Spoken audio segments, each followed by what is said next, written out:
चलें जी, let's continue. Question number 10 देखते हैं।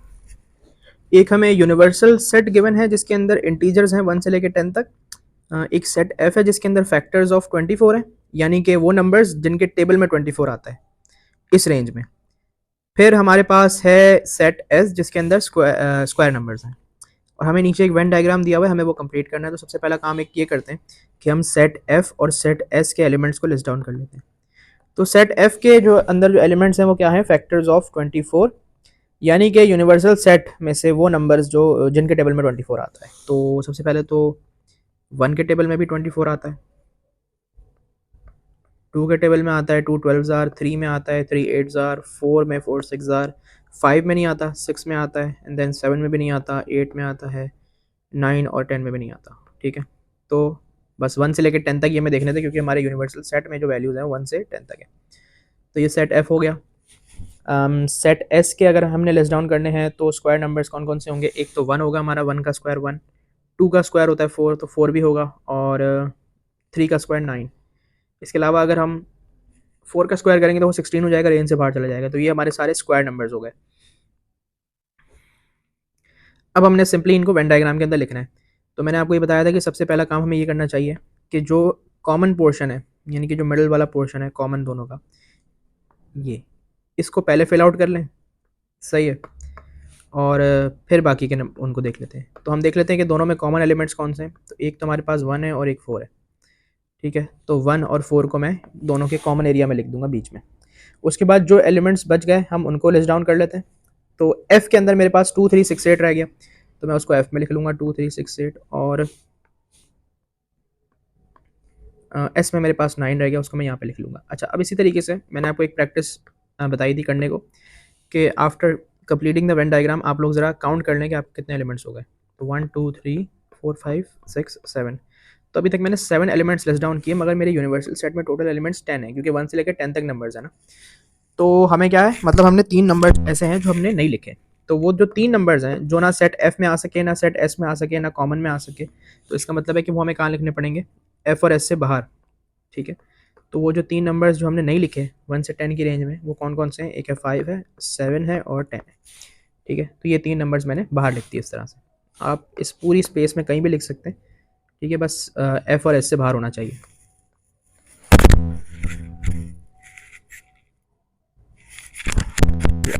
फाइंड,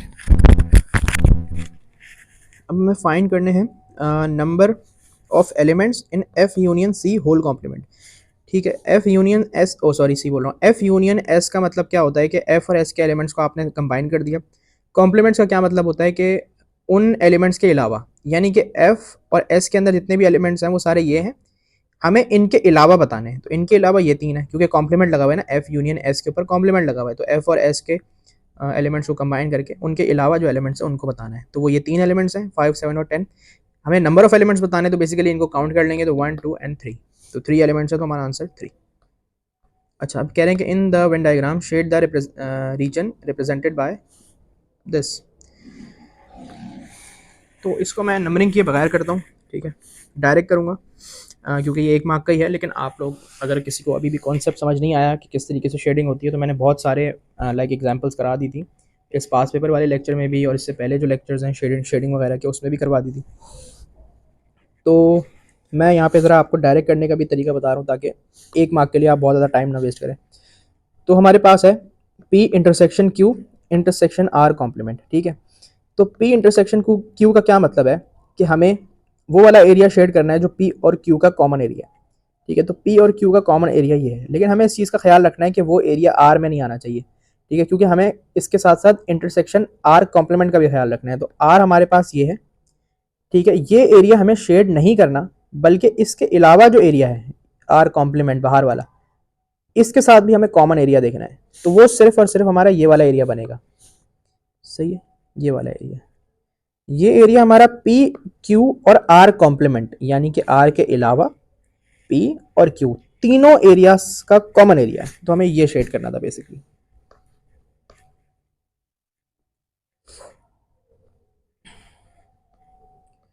क्वेश्चन नंबर 11 कर लेते हैं।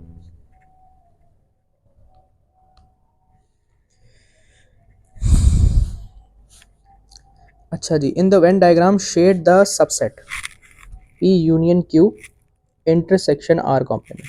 ठीक है, तो इसको भी हम कोशिश करते हैं कि डायरेक्टली कर लें। सही है, इस पर भी ज़्यादा हम टाइम वेस्ट नहीं करते,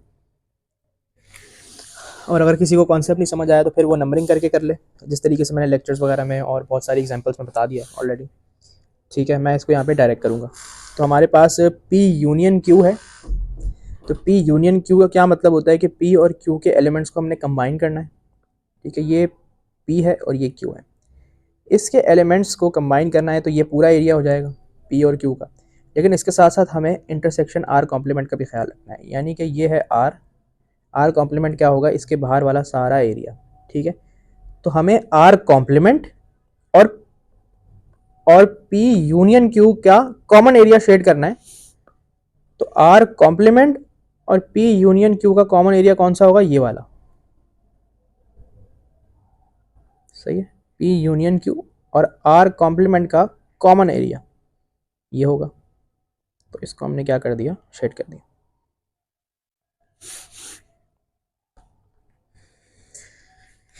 फिर हमसे कह रहे हैं कि इन द वेन डायग्राम, अच्छा नहीं ये तो कर लिया। In a group of 42 people 30 speak Spanish 20 speak French, find the smallest possible number of people who speak both Spanish and French. Venn diagrams का सवाल है, एक वेन डायग्राम बना लेते हैं यहाँ पे।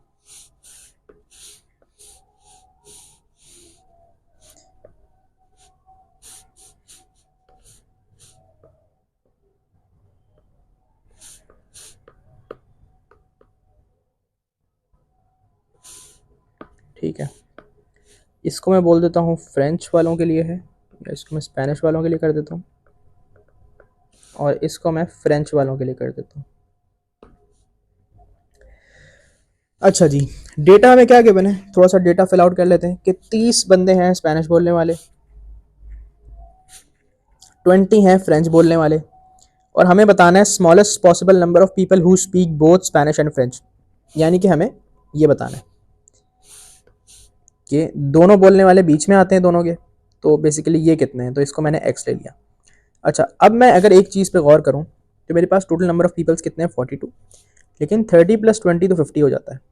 सही है, तो इसका मतलब ये है कि ये जो डेटा है हमारे पास ये गलत लिखा हुआ है।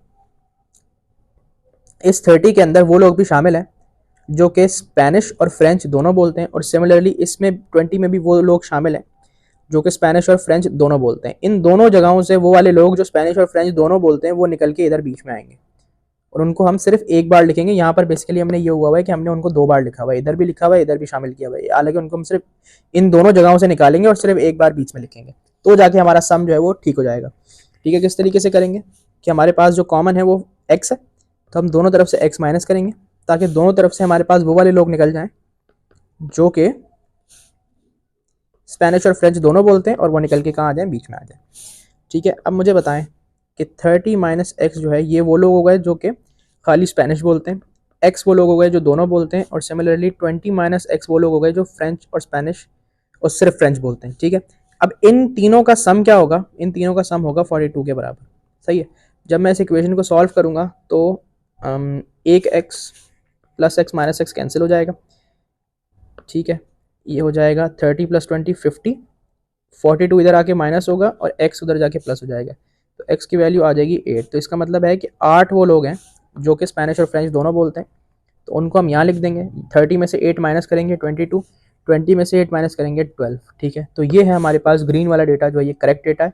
अब इनका एक बार आप सम करके भी देख लें, 22 + 8 30 एंड +12 42, तो ये हमारा जो टोटल है वो बिल्कुल 42 हो गया, बिल्कुल सही हो गया। सही है। अच्छा, अब अगले सवाल में वो ये कह रहे हैं कि find the largest possible number of people who speak neither Spanish nor French. ठीक है, अब यहाँ पे सिचुएशन थोड़ी सी चेंज हो गई। सही है, और ये पार्ट 1 के साथ कनेक्टेड नहीं है, ये डिफरेंट है। सही है, इन्होंने सिचुएशन ही पूरी चेंज कर दी है, तो इसको हम डिफरेंटली डील करेंगे अब। ठीक है, इसका इस वाले पार्ट से कोई ताल्लुक नहीं है।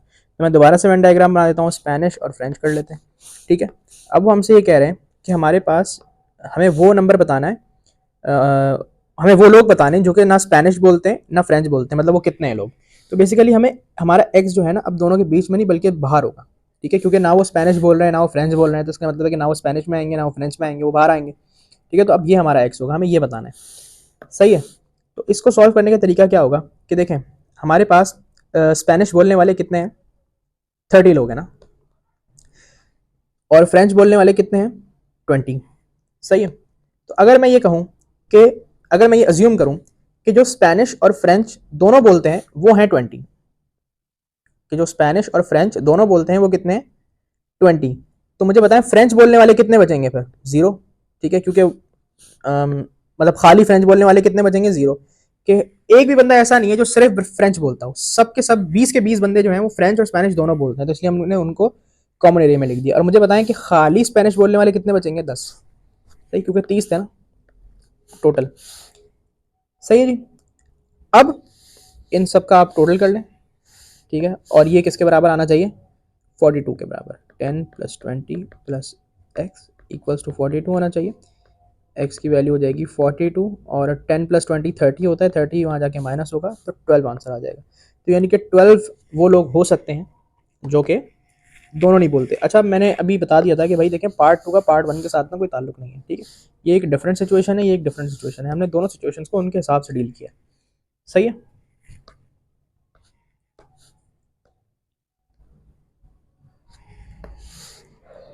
क्वेश्चन नंबर 12 की बात करते हैं।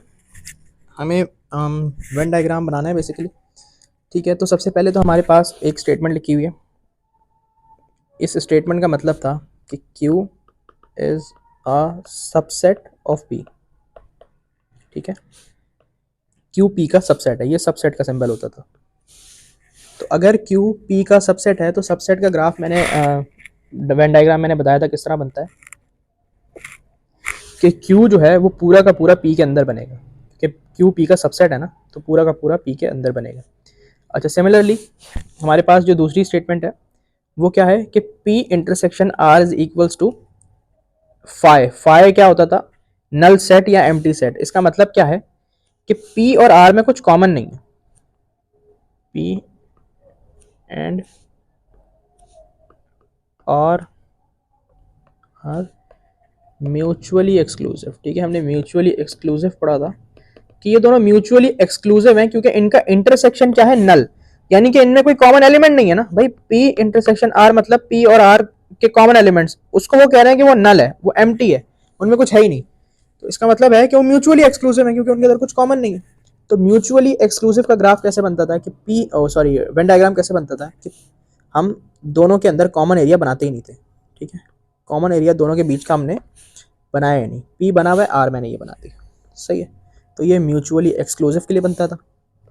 तो ये हमारे पास वेन डायग्राम हमारा पूरा हो गया, 2 नंबर मिल गया।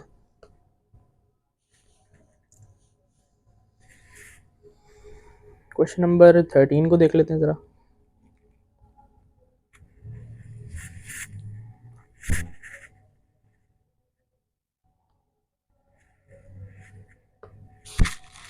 इन the Venn diagram shade the region which represents this. तो फिर से शेडिंग का सवाल है। अब यहाँ पर हमें शेड क्या करना है, A यूनियन B का कॉम्प्लीमेंट और C का कॉमन एरिया। ठीक है, तो सबसे पहले मुझे बताएं A यूनियन B का कॉम्प्लीमेंट क्या होगा। भाई ये A है, ये B है, इसका यूनियन ये हो जाएगा। ठीक है, इसका कॉम्प्लीमेंट बताना है। ठीक है ना, तो यानी कि A और B के एलिमेंट्स के अलावा एरिया कौन सा है, वो ये वाला सारा एरिया है, ये वाला सारा एरिया। ठीक है, ये सारा एरिया क्या है, A और B के अलावा। अच्छा, अब हमें सिर्फ ये एरिया शेड नहीं करना बल्कि हमें इसका और C का कॉमन एरिया शेड करना है। तो वो कौन सा एरिया होगा, वो ये वाला एरिया होगा। ठीक है, वो सिर्फ और सिर्फ ये वाला एरिया होगा कि ये एरिया C और A यूनियन B के कॉम्प्लीमेंट के साथ क्या है, कॉमन है। ठीक है, अगर किसी को इस तरह समझ में नहीं आता डायरेक्ट, तो वो फिर नंबरिंग वाले तरीके से कर ले जो मैंने ऑलरेडी बताया हुआ है।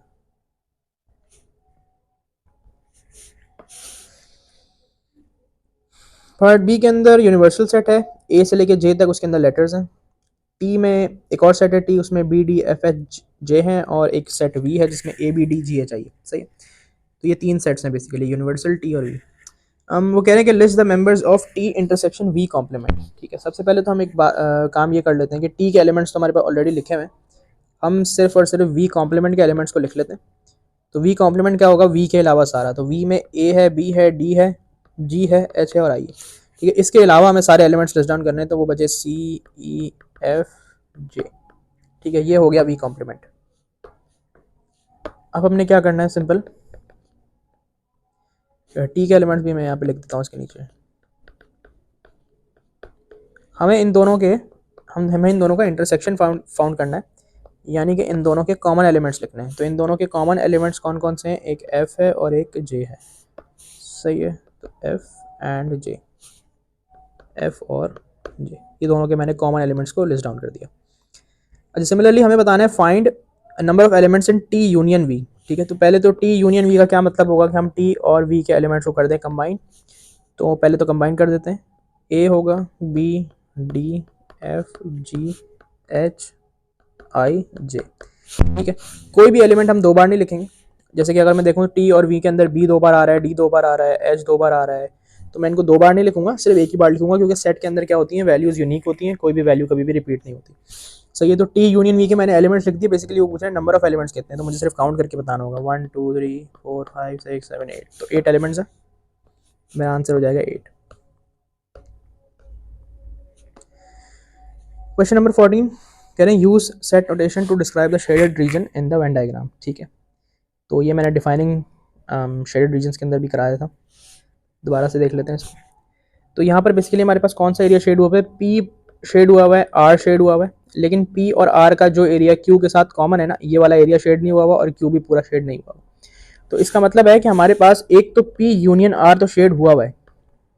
ठीक है, पी यूनियन आर तो शेड हुआ हुआ है, लेकिन इसके साथ साथ हमारे पास वो एरिया शेड नहीं हुआ हुआ जो क्यू के साथ कॉमन है। तो अब जो एरिया क्यू के साथ कॉमन है वो शेड नहीं हुआ हुआ, तो इसका मतलब है कि क्यू कॉम्प्लीमेंट के साथ जो एरिया कॉमन है वो वाला शेड हुआ हुआ है ना, क्योंकि भाई ये क्यू है, क्यू कॉम्प्लीमेंट ये पूरा होगा, इसके साथ जो एरिया कॉमन है वो ये वाला एरिया है, और ये हमारे पास शेड हुआ हुआ है।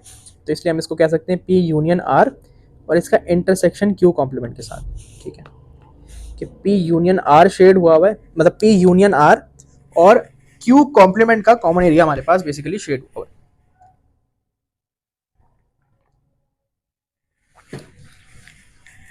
ठीक है, ये मैंने डिफाइनिंग शेड रीजन्स वाले।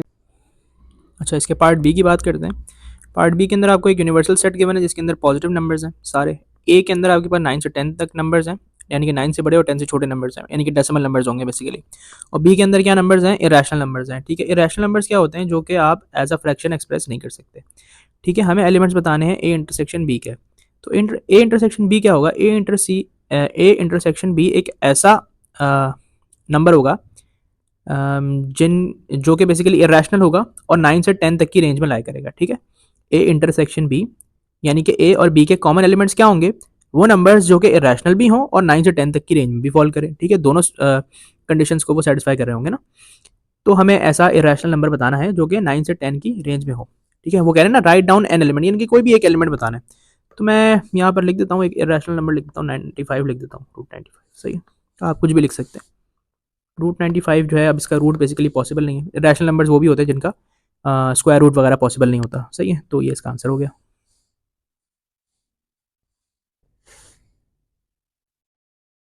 क्वेश्चन नंबर 15 की बात करते हैं।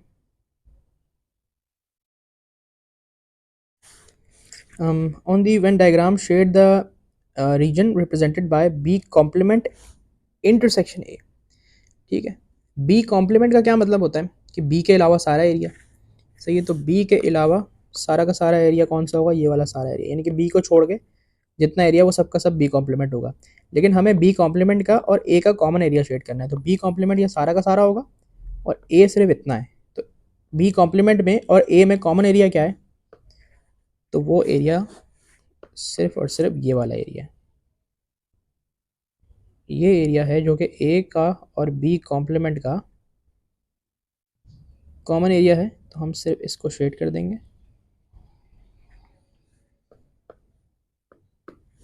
सही है, ये हो गया। ये नंबरिंग से भी हो सकता है वैसे तो, लेकिन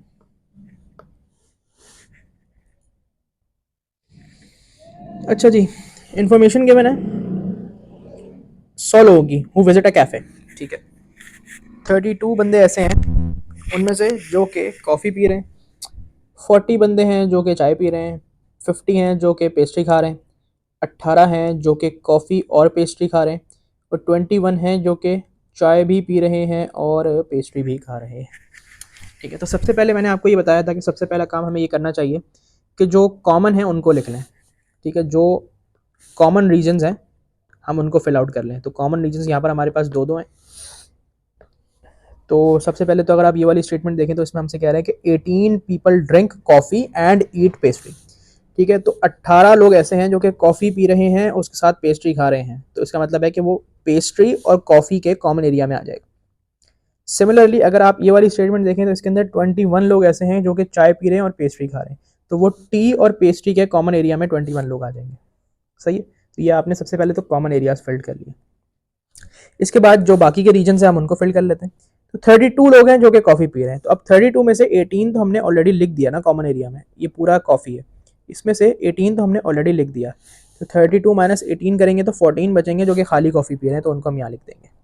अच्छा, सिमिलरली 40 लोग ऐसे हैं जो कि चाय पी रहे हैं, लेकिन 40 में से 21 लोग तो हमने ऑलरेडी कॉमन रीजन में लिख दिए। तो यहाँ पर कौन से आएंगे, वो लोग जो 40 में से माइनस करके बेसिकली बचेंगे। तो 19 लोग ऐसे हैं जो कि खाली चाय पी रहे हैं, और टोटल चाय पीने वाले कितने हैं, 40। सही है। अच्छा, इसी तरीके से पेस्ट्री खाने वाले 50 हैं, लेकिन 50 में से आप देखें कि 21 और 18 तो मैंने ऑलरेडी लिख दिया। तो हम क्या करेंगे, इन दोनों को प्लस करके 50 में से माइनस करेंगे। तो 21 प्लस 18 39 माइनस 50 11। तो यानी कि 11 लोग वो बचे जो सिर्फ और सिर्फ पेस्ट्री खा रहे हैं, 21 वो हैं जो पेस्ट्री के साथ चाय पी रहे हैं, और 18 वो हैं जो पेस्ट्री के साथ कॉफ़ी खा रहे हैं। ठीक है, तो ये टोटल कितने हो गए, 50 हो गए पेस्ट्री खाने वाले। मैंने आपको बताया था कि एक काम ये कर लिया करें कि टोटल को आप देख लिया करें एक बार काउंट करके कि क्या बन रहा है। ठीक है, तो हमारे पास टोटल जो लोग कैफ़े में आए हैं वो 100 लोग हैं। ठीक है, तो क्या हमारे पास ये सबका टोटल 100 बन रहा है। 19 प्लस 11 30 प्लस 21 51। 51 में अगर आप 18 को प्लस करें तो 68, और 68 में आप करें तो ये हो जाता है 82। ठीक है, नेक्स्ट सेकंड, 19 और 11 30, 51 51 69 एंड देन 73। तो आपके पास टोटल 73 बन रहा है, लेकिन हमारे पास टोटल लोग तो 100 हैं। सही, तो इसका मतलब है कि 17 लोग ऐसे हैं जो कि कॉफ़ी में आए, शॉप में आए, कैफ़े में आए, और वो दुकान देख के चले गए। सही है, उन्होंने कुछ भी नहीं खरीदा, तो उनको कहाँ लिखेंगे, बाहर लिखेंगे। तो उनको हमने बाहर लिख दिया। तो अब हमारे पास ये टोटल जो है वो 100 का पूरा हो गया। तो हमसे कहा जा रहा है कि find the number of elements in T union P union C complement. ठीक है, यानी कि टी पी और सी के एलिमेंट्स को आपने करना है कंबाइन, और इनके अलावा जो है हमें उनको काउंट करके बताना है। तो वो कितने, वो 17 लोग हैं। तो हम क्या लिखेंगे, 70। ठीक है,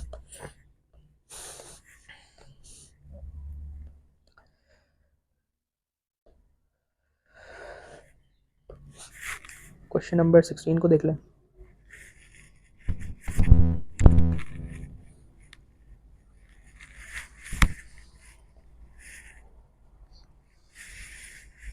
सबसे पहले तो एक यूनिवर्सल सेट गिवन है हमें,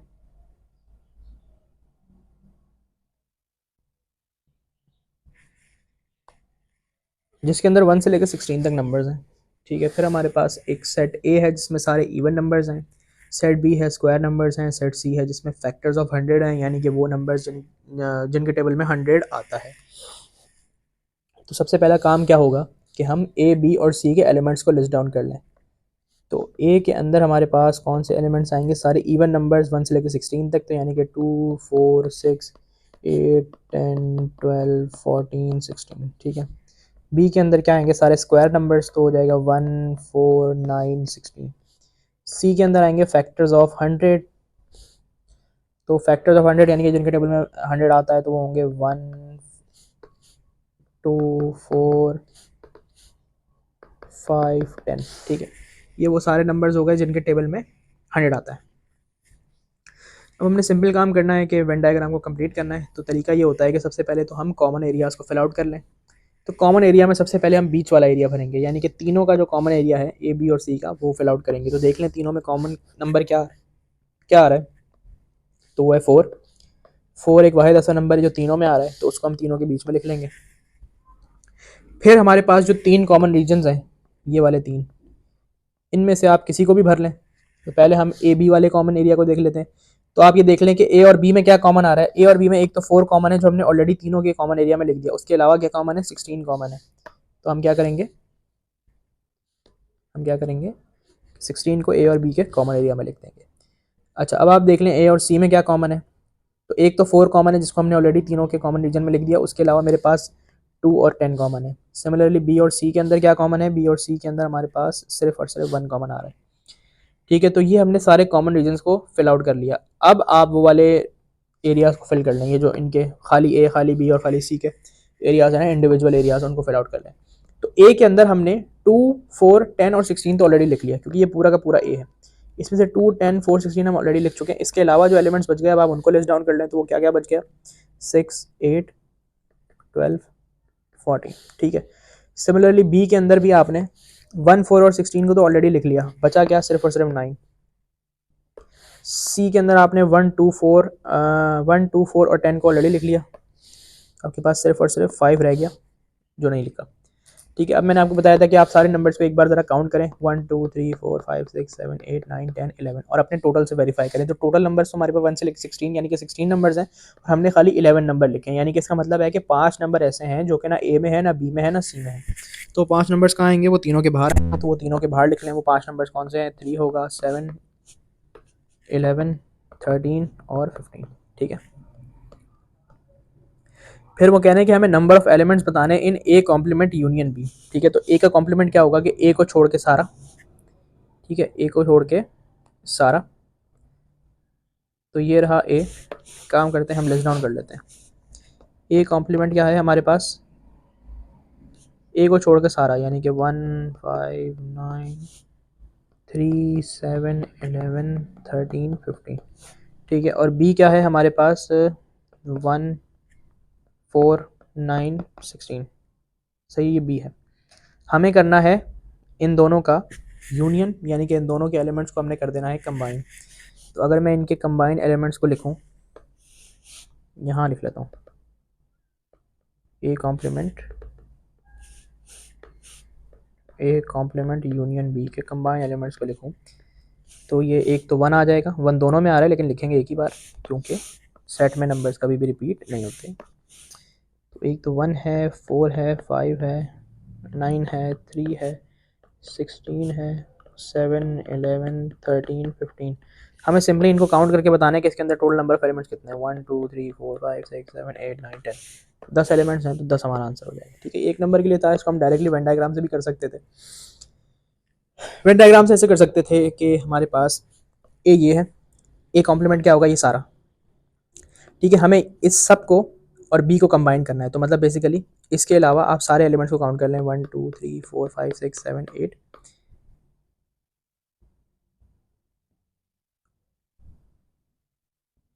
अच्छा, बी को भी तो कंबाइन करना है, ये पूरा बी है।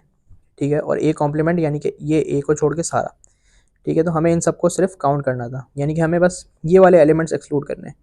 तो 1, 2, 3, 4, 5, 6, 7, 8, 9, 10। ठीक है, तो ये 10 एलिमेंट्स इस तरह होगा। Write down all the possible values of P. So ये पी हमारे पास क्या है, P is an element of. ठीक है जी, ये जो आपके पास सिंबल था ये क्या था, बिलोंग्स टू का सिंबल था।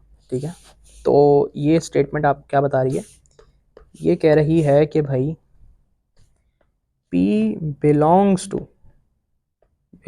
to set A intersection C। ठीक है, तो A इंटरसेक्शन C मतलब A और C के कॉमन एलिमेंट्स। तो पहले तो आप A इंटरसेक्शन C के एलिमेंट्स को लिख लें। तो A और C का कॉमन रीजन कौन सा है, ये वाला। तो इसमें कॉमन कौन से हैं, 2 है, 4 है और 10 है, 2, 4, 10। अब वो कह रहे हैं कि P belongs to set A intersection C, right down all possible values of P. तो देखें पी की वैल्यू 2 भी हो सकती है, 4 भी हो सकती है, 10 भी हो सकती है। तो यहाँ पे हम लिख देंगे 2, 4, 10। सही है जी।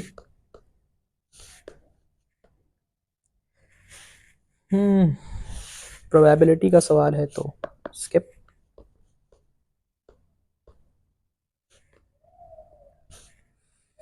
क्वेश्चन नंबर 17 देख लें, टोटल हैं कितने, 24 है। सही है, क्वेश्चन नंबर 17 को देख लेते हैं। Use set notation to describe the shaded region in the Venn diagram. सही है। तो अब यहाँ पर हमारे पास क्या हुआ है, पी और क्यू को छोड़ के सारा का सारा एरिया शेड हुआ हुआ है बाहर वाला। तो बेसिकली मतलब ये है कि पी भी शेड नहीं है तो क्यू भी शेड नहीं है, तो हम इसको लिख सकते हैं कि पी यूनियन क्यू का कॉम्प्लीमेंट शेड हुआ हुआ है, कि पी यूनियन क्यू, पी और क्यू दोनों को छोड़ के सारा का सारा एरिया शेड हुआ हुआ है।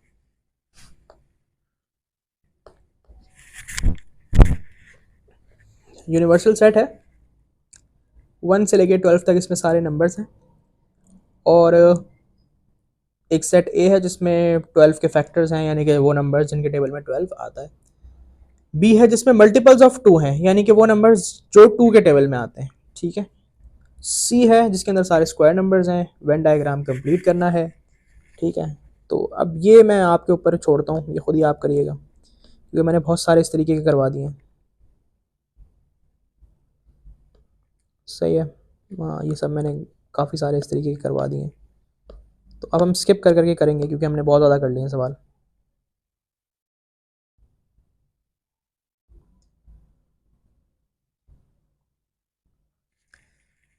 इसका पार्ट नंबर 3 मैं करवा देता हूँ, चलें ये पूरा ही करा देता हूँ।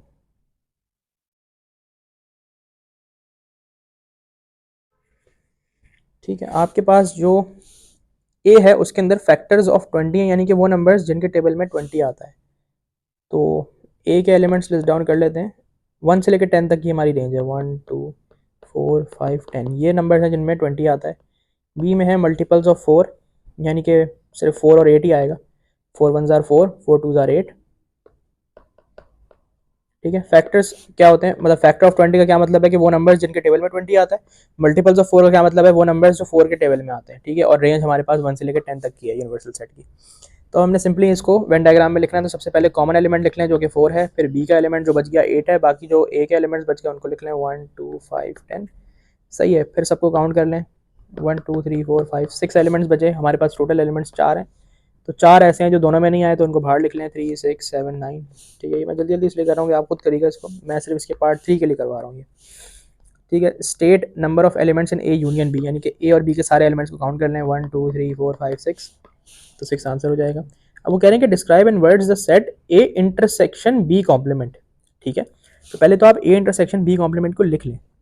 ए हमारे पास क्या है, 1 2 4 5 10। ठीक है। बी कॉम्प्लीमेंट क्या होगा, बी को छोड़ के सारा। ठीक है। इनका इंटरसेक्शन क्या है, इनका इंटरसेक्शन ये वाले एलिमेंट्स होंगे, यानी कि 1 2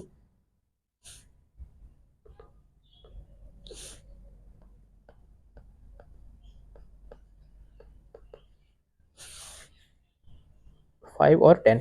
ठीक है। अब आपसे पूछ रहे हैं कि ये जो एलिमेंट्स है ना, ये क्या बता रहे हैं। तो अगर मैं ये बोलूँ कि ये बता रहे हैं हमें फैक्टर्स ऑफ 10। ठीक है। यानी कि ये वो नंबर्स हैं जिनके टेबल में 10 आता है। ये सारे के सारे क्या बता रहे हैं, फैक्टर्स ऑफ 10। इन सब के टेबल में क्या आता है, 10 आता है। 1 के टेबल में भी, 2 के भी, 5 के भी और 10 के भी। सही है।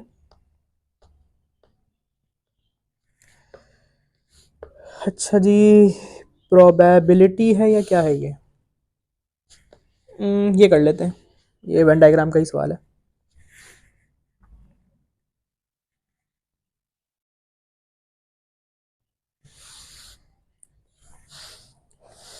By drawing a Venn diagram or otherwise find the number of people who like bananas but not oranges। ठीक है।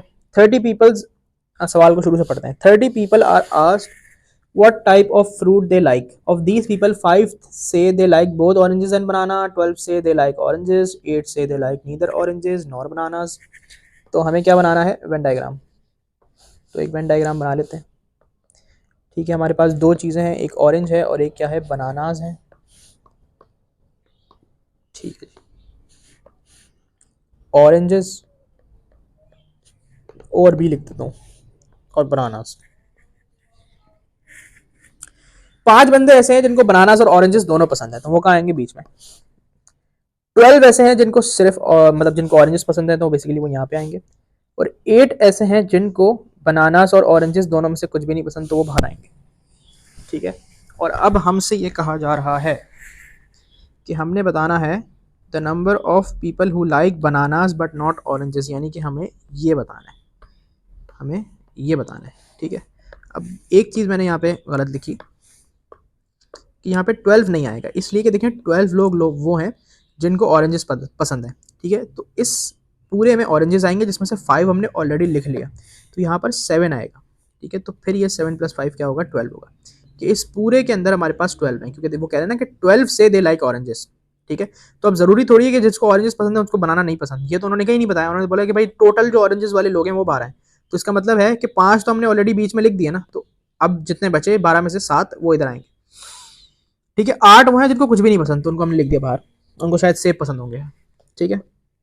और अब हमसे वो पूछ क्या रहे हैं कि हमें बताना है ये कि बनानास खाली कितनों को पसंद है। देखिए टोटल नंबर ऑफ पीपल हमारे पास हैं 30, तो हम इन सब का सम कर लेते हैं, 7 + 5 + 8 + x, ये बराबर होना चाहिए 30 के। तो 7 + 5 12, 12 + 8 20, 20 उधर जाके 30 के साथ होगा माइनस, तो आ जाएगा आंसर 10। तो 10 लोग ऐसे हैं जिनको सिर्फ और सिर्फ बनाना पसंद है, ये प्रोबेबिलिटी है। जिसको मैं क्रॉस आउट इसलिए कर रहा हूँ बेसिकली प्रोबेबिलिटी वाले क्वेश्चंस को, कि ये अभी हम सेट्स एंड वेन डायग्राम के सवाल कर रहे हैं ना, ठीक है। जब प्रोबेबिलिटी के करेंगे तो इनको भी करेंगे साथ में, सही है। तो अगर किसी को प्रोबेबिलिटी आती है तो वो साथ साथ कर सकता है, नहीं आती तो फिर आप खाली ये कर लें।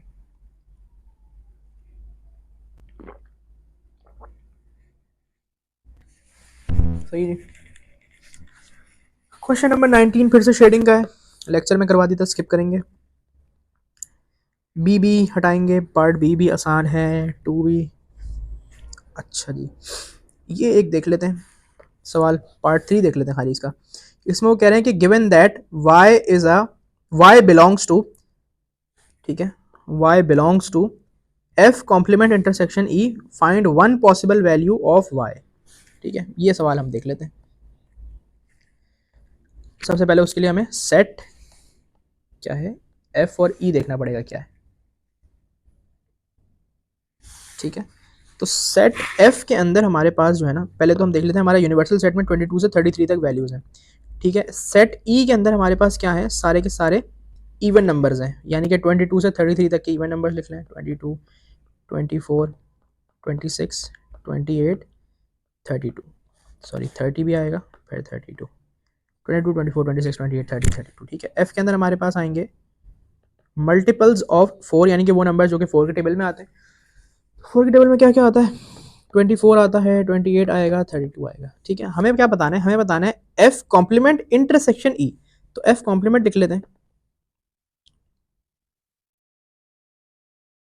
एफ कॉम्प्लीमेंट के अंदर क्या आएंगे, या एक काम करते हैं इसको डायरेक्टली लिख लेते हैं ना, एफ कॉम्प्लीमेंट इंटरसेक्शन ई लिखना है हमें। तो देखें 3 नंबर ऐसे हैं ई के अंदर, 24, 28 और 32, जो कि एफ में भी आते हैं, ठीक है। अब क्योंकि ये 3 नंबर्स एफ में आते हैं तो इसका मतलब है कि ये तीनों नंबर्स एफ कॉम्प्लीमेंट में तो होंगे नहीं, तो एफ कॉम्प्लीमेंट के साथ ई के कॉमन एलिमेंट्स क्या बनेंगे, 22, 26 और 30, 26 और 30, ठीक है। तो ये हमने पता है क्या बता दिया, ये हमने बता दिया हमारा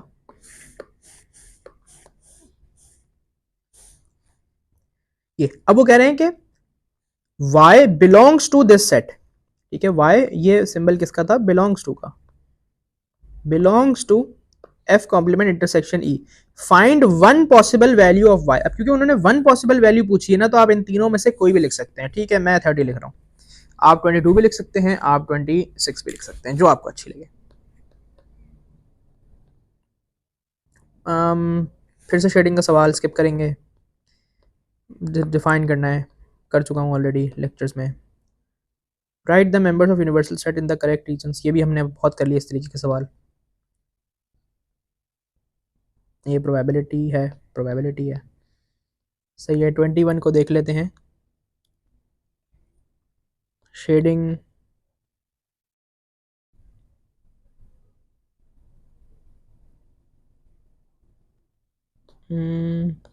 नहीं, अब ये सारे एक ही तरीके के सवाल है, इसलिए मैं इनको स्किप कर रहा हूँ ताकि आप लोग खुद भी कुछ करें, सही है।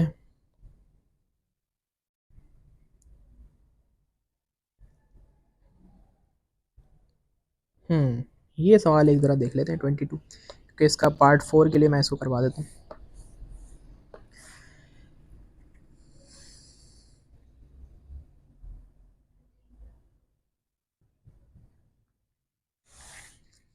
हमारे पास एक यूनिवर्सल सेट है, 5 से लेकर 15 तक नंबर्स हैं, ठीक है। सेट ए है जिसके अंदर मल्टीपल्स ऑफ 3 हैं, यानी कि वो नंबर्स जो कि 3 के टेबल में आते हैं, तो वो क्या होगा, 3 वन जार 3 होता है, वो तो रेंज में फॉल ही नहीं करेगा। रेंज हमारी शुरू ही 5 से हो रही है और 15 पे एंड हो रही है, तो इसका मतलब है कि 6 होगा, 9, 12, 15, ठीक है। ये आ गए एलिमेंट्स ऑफ ए।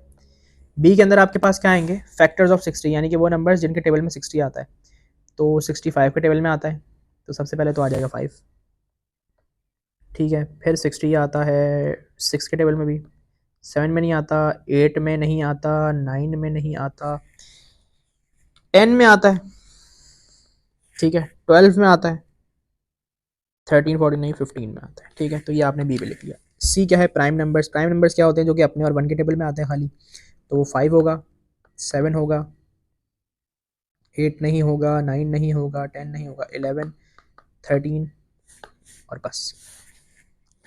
अच्छा, वो कह रहे हैं कि फाइंड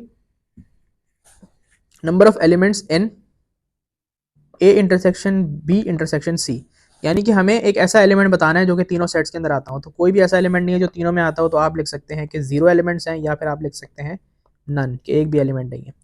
फिर वो कह रहे हैं कि फाइंड ए यूनियन बी का कॉम्प्लीमेंट, ठीक है, यानी कि ए और बी के एलिमेंट्स के अलावा जो एलिमेंट्स हैं वो हमने करने हैं लिस्ट डाउन। तो भाई हम देख लेते हैं 5 से लेकर 15 तक कौन कौन से नंबर हैं जो ए या बी में आ रहे हैं। तो 5 आ रहा है बी में, तो 5 में लिखेंगे। 6 भी आ रहे हैं दोनों में, 7 दोनों में से किसी में भी नहीं आ रहा, तो 7 लिखेंगे। 8 भी दोनों में से किसी में नहीं आ रहा, 9 आ रहा है ए में, तो 9 नहीं लिखेंगे। 10 आ रहा है बी में, तो वो भी नहीं लिखेंगे। 11 दोनों में से किसी में नहीं आ रहा, ना ए में ना बी में, तो इसको हम लिख लेंगे। मतलब हमें ए और बी के अलावा एलिमेंट्स बताने हैं ना, ठीक है। तो सिमिलरली 13 भी दोनों में नहीं आ रहा और 14 भी दोनों में नहीं आ रहा। बस ये एलिमेंट्स हो गए 5 से लेकर 15।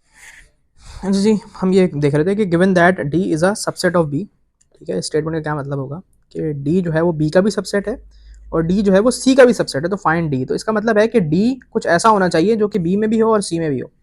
तो मुझे एक ही चीज़ दिख रही है 5, जो कि बी और सी दोनों में है, तो इसका मतलब है कि डी की वैल्यू क्या होगी, 5 होगी। सही है जी। क्वेश्चन नंबर 23 देख लेते हैं। On the Venn diagram shading का है, शेडिंग को स्किप करेंगे, ये करवा चुका हूँ लेक्चर में, मतलब मैंने कहाँ करवाए थे, लेक्चर्स में करवाए थे बेसिकली, ठीक है। A group of 40 children are asked what pets they own, of these 13 own a cat, 5 own both a cat and a dog, and 15 own neither a cat nor a dog. Using a Venn diagram or otherwise, find the number who own a dog but not a cat. तो Venn diagram बना लेते हैं।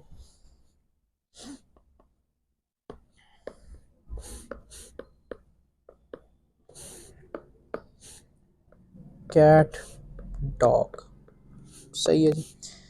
40 children है, 13 own, 5 both own a cat and a dog. तो 5 जो दोनों own करते हैं उनको तो सबसे पहले लिख लेते हैं ना बीच में। भाई 13 ओन अ कैट, ठीक है। तो 13 बच्चे हैं जो कि जिनके पास बिल्ली है, तो ये पूरा कैट है जिसमें से 5 हम ऑलरेडी मेंशन कर चुके हैं। तो 13 माइनस 5 करेंगे, 8 बचा, 8 को लिखेंगे। 15 own neither a cat nor a dog, यानी कि 15 ऐसे जिनके पास कुछ भी नहीं है, तो उनको हम कहाँ लिखेंगे, बाहर, ठीक है। फिर वो हमसे पूछ रहे हैं कि use a Venn diagram or otherwise to find the number of children who own a dog. तो यानी कि हमसे वो ये पूछ रहे हैं, ये हमारा एक्स होगा। तो इन तीनों का टोटल हमारे पास क्या बनना चाहिए, 40, यानी कि 8 प्लस 5 प्लस 15 प्लस एक्स क्या होना चाहिए, 40। तो इसको कर लें, ये क्या हो जाएगा,